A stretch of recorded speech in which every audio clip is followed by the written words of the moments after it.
Okay, the very first Friday, we're going to be mostly focusing on perennials for the next probably couple weeks. The very first Friday I got up here is the Salvia May Night. Last week we put on the Marcus. As you can see, this week right now the May Nights are looking very nice. They're canful. Salvia May Night is a zone 4 to zone 8 variety. It will get 18 inches in height as well as 18 inches in width. It has a more of a dark blue, purple, light tiny flowers on them. We grow this in a 19 centimeter. It is a variety that tolerates most soils, and it is considered to be deer and rabbit resistant. It is recommended you keep this variety dry during the course of the winter. It doesn't like being anywhere a long period of time. It just like having basically what we call wet feet. It's an outstanding perennial with an excellent coat on hardiness and vigor, tolerant to heavy clays and soils. Blooms late in the spring with a profusion of flowers and spikes.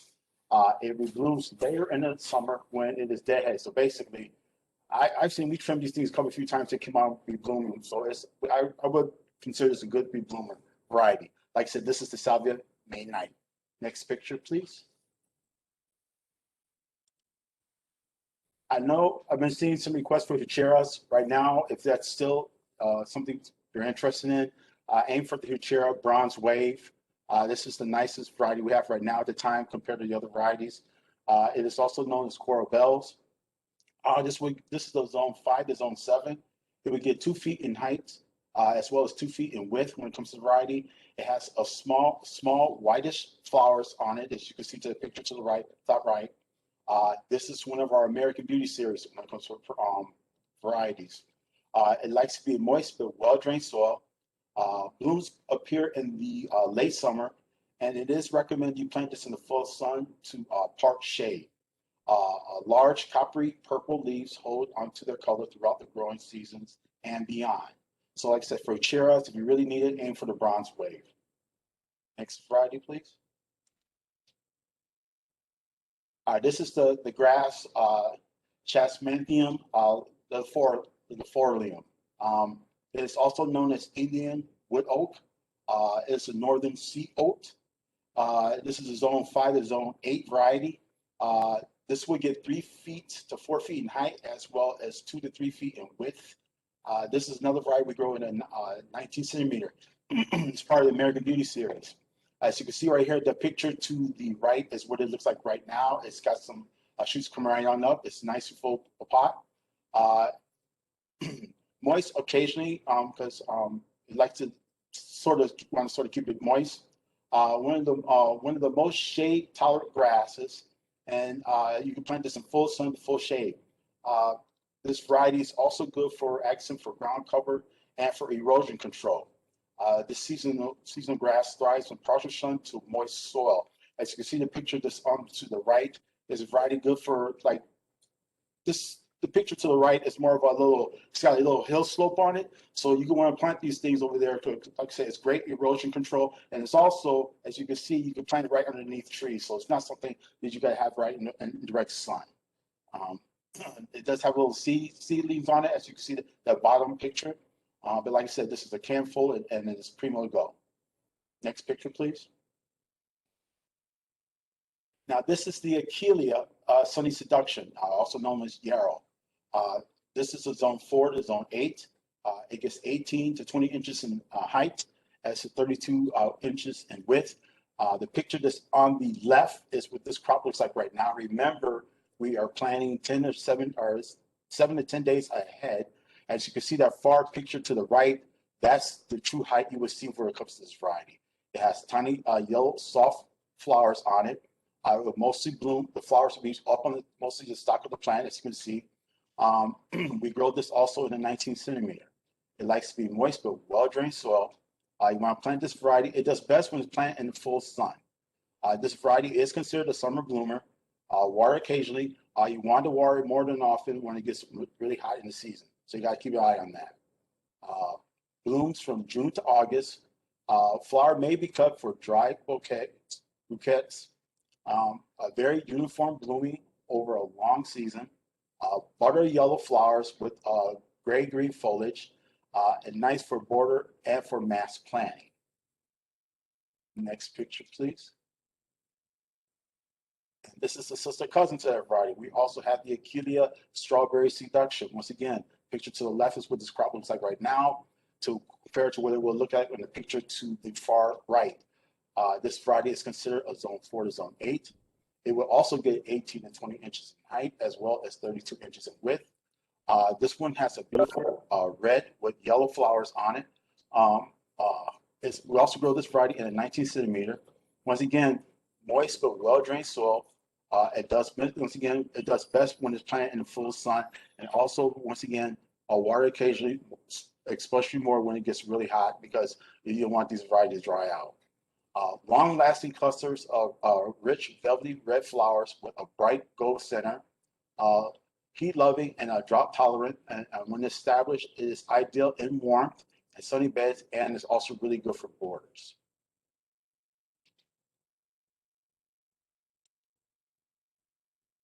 And then last I have is the Penstemon Husker Red, also known as beard tongue. This variety is also a zone 3 to zone 8. It would get 2 to 3 feet in height as well as 1 to 2 feet in width. It has a tiny white flower. It blooms between, usually time season is from May throughout to June. We grow this in a 1 gallon. It's another variety part of our American Beauty series. It tolerates clay soil and also dry soil. It's a great variety for attracting bees and butterflies. This variety does best when it's planted in the full sun, and you really want to get that full sun before you can get the really true look for the foliage. You can see the foliage will be more of like a burgundy. That's long as it's in the full sun. If you got it in partial shade, it might just stay a little bit to the green side. So you got to keep an eye out for that. So planting this is a very important thing for this variety. A maroon color of foliage. This is also a variety, was a PPA plant of the year in 1996. Once established, it will give you loads of small white bell-like flowers. Bloom time for this variety is from May to June. Placed among bright leaf plants to accent the deep spring colors for this. Like I said, you can see the picture in the middle. Once established, you will get loads of tiny bell flowers on this variety. And like I said, in full sun to get that true burgundy color for the leaves. So first one we have up is Amelanchier Lammerguy. This is European serviceberry. It's a tough plant, zone 4 to 8. This is going to be one of the first things that you see blooming this time of year. With the weather, like I said, the way it's been this week, these plants really come on. So they're probably within a week or so of flowering, depending upon how these temperatures stay. They like moist, well-drained soils. They will not tolerate extremely wet soils. The other advantage of this plant is it will give you nice fall colors. You can see in the lower right-hand picture there. So it's a good overall plant. It does bloom early. One of the other little-known facts about Amelanchier in general is up in Canada, they actually use the fruit as a commercial, like blueberries, commercial fruit. For anyone that's tasted them, they are similar to blueberries in taste, just a little bit more greeny. So, next, please. Look, this is suncoal, or what I've always called a sunburst. This is a yellow honey locust. Another tough one, zone 4 to zone 9. This gives you the yellow leaf. And then the other thing that locusts are well known for is they give you shade, but it's not a deep, dark shade like you'd see with a maple or anything with bigger leaves. So this plant will get 35 foot tall, 30 foot wide or so. It does tolerate quite a range of soils. It will grow relatively well in clay and heavy soils. Does best, obviously, in well-drained. Main claim to fame on this plant is that yellow foliage that you see throughout the course of the year. Next up, we have Planus exclamation. This plant is similar to other Planus. It is a little bit tighter in growth. It is a little more resistant to anthracnose, which is one of the problems with Planus in general. It will, on a wet spring, anthracnose will take the leaves off, and sometimes it will defoliate them. This one seems to tolerate it a lot better, and it also resists frost cracking. A little tighter in the head per se, You can see here a little more uniform. It will still, this is a large shade tree. This will get 65 foot tall, 50 foot wide. It will attract birds and pollinators. It is a little bit on the messy side, especially on fall cleanup. So just keep that in mind. It is a large tree, so you don't want to put it in a small lot. Next three pictures are all on oaks. Aloposoides is one that we've been growing for a while. It's northern pin oak. This is very similar to pin oak. One of the claims to fame that I've always heard about this one is it does not have the drooping lower third branching that you will see on a typical pin oak. It also prefers a little bit drier soils. It won't tolerate quite the amount of wet soil that you find on pin oaks. Other than that, they're very similar. This is another bigger tree that gets 70 foot tall and 60 foot wide. You can see it has a good bronzy red fall foliage. The other advantage to this one over pin oak is it will lose its leaves over the course of the winter, where pin oak will typically hold on to them throughout most of the winter. Next up is Macrocarpa, another big shade tree. This is bur oak, zone 3 to zone 8, 80 foot tall and wide. See the picture on the far right of a mature one. It does tolerate a little more drier conditions. It prefers moist, well-drained soils.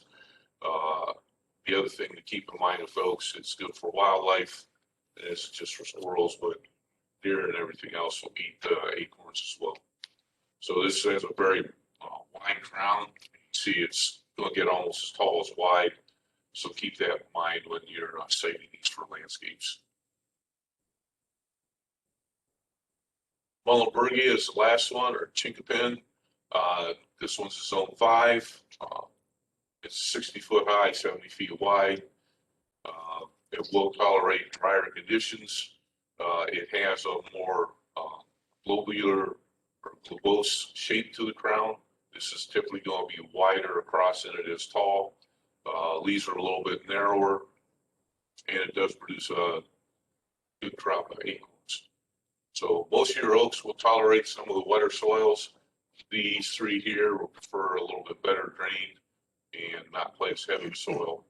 But all of them are good shade trees, but they have to be sited to the right place.